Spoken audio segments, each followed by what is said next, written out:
салом дӯстон, сарпарасти шабакаи мо ширкати дорувори даво мебошад. Ширкати даво ба шумо дороҳои бо сифати баланд аз давлатҳои арабӣ ва Туркия пешниҳод месозад. Миноксидил барои баровардани риш ва мӯи сар мебошад. Самюнван бошад барои иштиҳо омадан ва барои вазн гирифтан мебошад. Эпимедиум неопаста барои зиёд кардани қувваи мардинагӣ ва дигар дороҳои гиёҳӣ шумо метавонед аз ширкати дорувории даво дарёфт созед. Доставка ба ҳама шаҳрҳои Федератсияи Россия карда мешавад. Рақамҳо дар рӯи экран. Суроғаи ширкати даво дар шаҳри Москва, кӯчаи Складочная, дом 1, строения 18, падези 8 ва ошёнаи 4 бо ширкати дорувории даво бошед.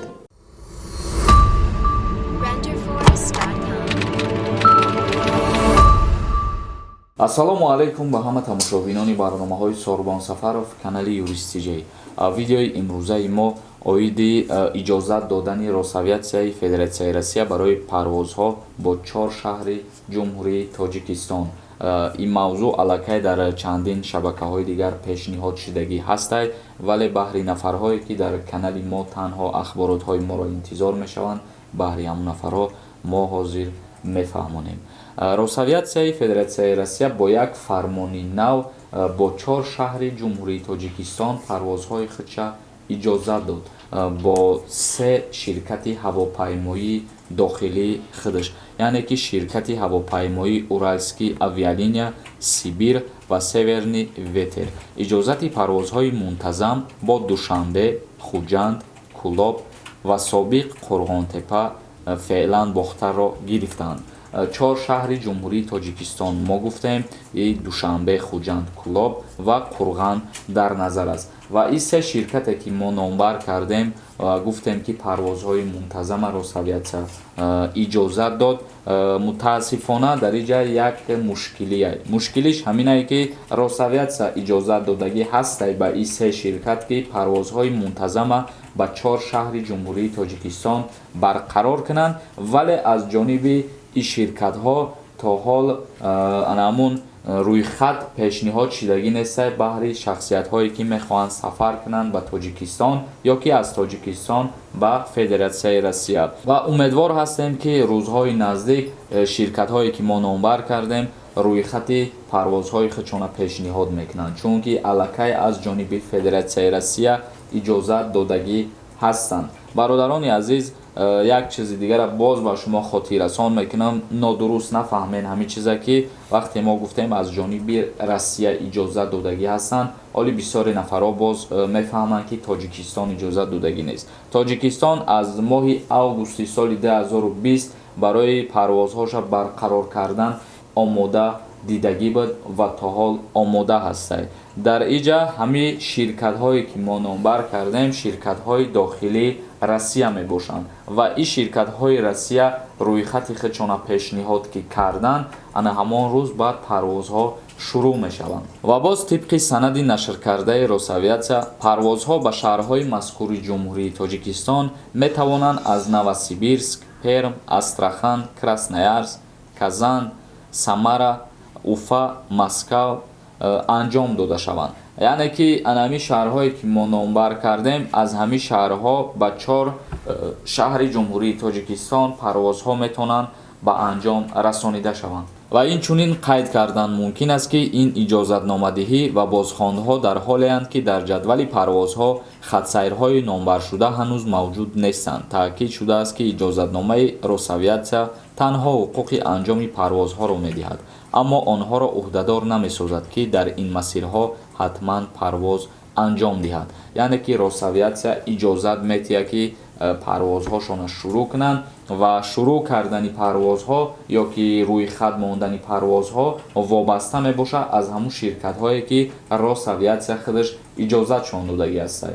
бародарони азиз, акнун мегзарем ба қисми хондани комментарияҳо ва дар инҷа агар касое ки дар мавзӯи парвозҳо савол додагӣ бошанд, мо вора намехонем, узр мепурсем, чунки дар аввали видео мо аллакай оиди парвозҳо ба шумо фаҳмондем, чӣ ахбороте ки буд, ҳамун қадар буд, ҳамаша ба шумо гуфтем. Саиҷон Ашуров нависад: салом алайкум акай Сорбон, ман вақте ки ба хизмати ҳарбӣ даъват шудам, ман бемории модарзодӣ доштам. аз ҳамин сабаб маро хизмат набурданд. аммо ман ягон ҳуҷҷат надорам. агар дар вақти призв ба Россия рафтанӣ шавам, маро гузаштан мемонанд.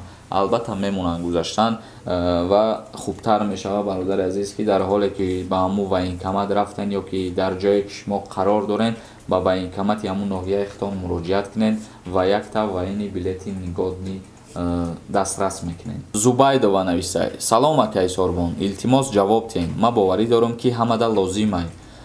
ака, ҳамин гап ростае ки аз Тоҷикистон аз 20 марти ҳамин моҳ касе ба Россия сафар мекунад, штрафш мекунанд. илтимос ҷавоб диҳед. мо дар радиои Озодӣ дидем.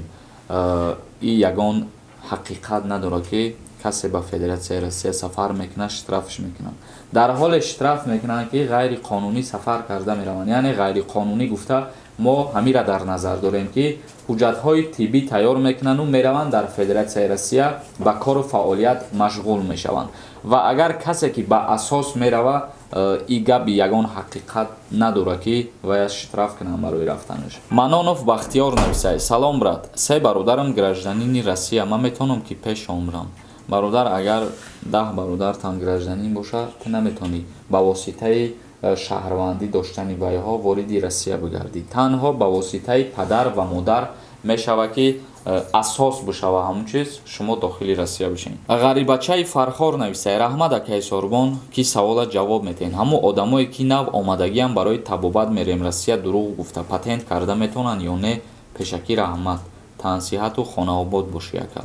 ҳазор раҳмат бародар. мо дина дар видеомон дар ҳамин мавзӯъ ба фикрам ки ҳамин савола бо худат додагӣ будӣ, ҷавоб додагӣ будам.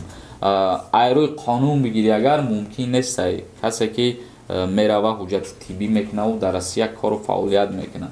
ва агар ки айрӯи дигар роҳош бигирем, ягон одами ягон тағай ба қувват дошта бошӣ. мақсади гап дар ҳамун Россия ки ҳуҷҷати ҳамун патента торид карда битона, ин чизам имконпазир ҳастад, чунки баъзе аз нафарҳо ба ҳамин роҳ ба кору фаъолият шурӯъ мекунанд, кор мекунанд. Далер Қурбонов нависад: салом сози брат, беҳтарин суханҳо мегӯй. одамоне ки аз занаш ҷудо шудагӣ соҳиби фарзанд алимент метиҳад, лекин хонаи зан нишон ната. мувофиқи қонун чӣ бояд кард? мувофиқи қонунгузории ҷумҳурии Тоҷикистон шумо бояд бирен дар суд ариза бинависен аз болои ана ҳамун мақсад аризаи мисол ҳалномаи суде ки биромадагиай аз болои ҳамун шумо ариза менависен. зеро ки дар ҳалномаи суд вақте ки мебироранд барои падар баҳри фарзанди худаш дидорбинӣ соатҳои муайян ҷудо кардагӣ ҳастад. шумо дар ин ҳолат мерен аз нав ариза менависен ки мисол зани шумо ё ки модари зани шумо барои дидорбинӣ кардани фарзанд ба шумо иҷозат наметиҳад ва суд даъват мекунад ҳамун шахсиятҳоро аввалин бор огоҳшон мекунад. фикр мекунам ки огоҳишон битан дига ба ин роҳҳо ба ин кирдорҳо даст намезананд, зеро ки қонунгузории ҷумҳурии Тоҷикистон барои падар худаш вақти муайян ҷудо мекунад дар ҳалномае ки баъд аз ҷудошавӣ зан шавҳар мебурӯяд. Алиас нависад: мо тоҷикода тамоман дигар давлатҳо дар кор нест, мекушоянд намекушоянд. мода фақат хабар диҳем ки кай границаи Тоҷикистона мекушоянд, безор шудем. границаи Тоҷикистон бо Россияро ба фикрам ки дар назар дорад. бародари азиз, фикр мекунам ки ғайр Россия дар дигар давлатҳои рӯи дунё тоҷикҳо ҳастанд ва қарор доранд ё ки мехоҳанд сафар кунанд. ба ҳамин хотир мо оиди ҳама ҷо суҳбат мекунем. Раҳмон Баротов нависад: салом алейкум ака, Россияда праваи Тоҷикистон қатъи кор карда мешавад? пешакӣ раҳмат. дар ҳолате ки агар ба мисли Тоҷикистон шумо ба ҳайси таксист кор кунед ё ки анаму спринтерода кор кунед дар линияҳош, мутаассифона праваи тоҷикӣ қатъи намешавад, агар ки биқапанд ҷарима дорад. Иброҳим Мизробов нависад: ҳамин ахборҳои дурӯға кай шумо бас мекунед? кай ки ту ютуб дромадана бас кунӣ бародар. Носиров нависад: салом ака, агар сардори оила бошӣ хизмат мебаранд ё ки не? пешакӣ раҳмат. агар сардори оила бошӣ ва ҳуҷҷатгузорӣ карда бошӣ намебаранд. Маҳмадов Оятулло нависад: салом акаи Сорбон, ҳамин комменти мара мехонди, чанд бор шид ки навиштаистам. мо 1.5 сол шид ки хондаистем, гуфтан рутба намегирем, вайни билет мегирем.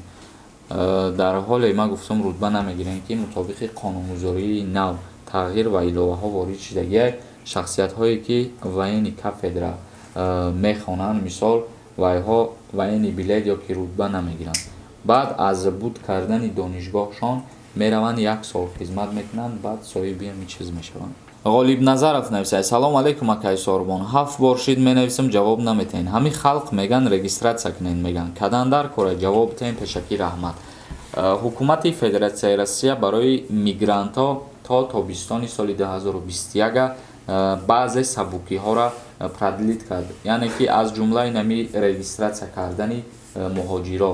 ва барои регистратсия кардан шумо озод ҳастед, вале шахсиятҳое ки кор ва фаъолият мекунанд бе патент мумкин аст ки кор кунанд, барое ки бисёри нафарҳо фикр мекунанд регистратсияро ки атминид кардан, патентам атминид шидагиай. Не бародаро, патент ҳатмӣ меспорем. Бародарони азиз, видеоро ҷамъбаст мекунем. Агар ягон саволи дигар дошта бошед, дар комментария саволотона бинависед ва дар канали Юрист TJ обуна шидана фаромӯш намекунем. Худованд ҳамаи мову шуморо нигаҳбон бошад то барномаҳои нав.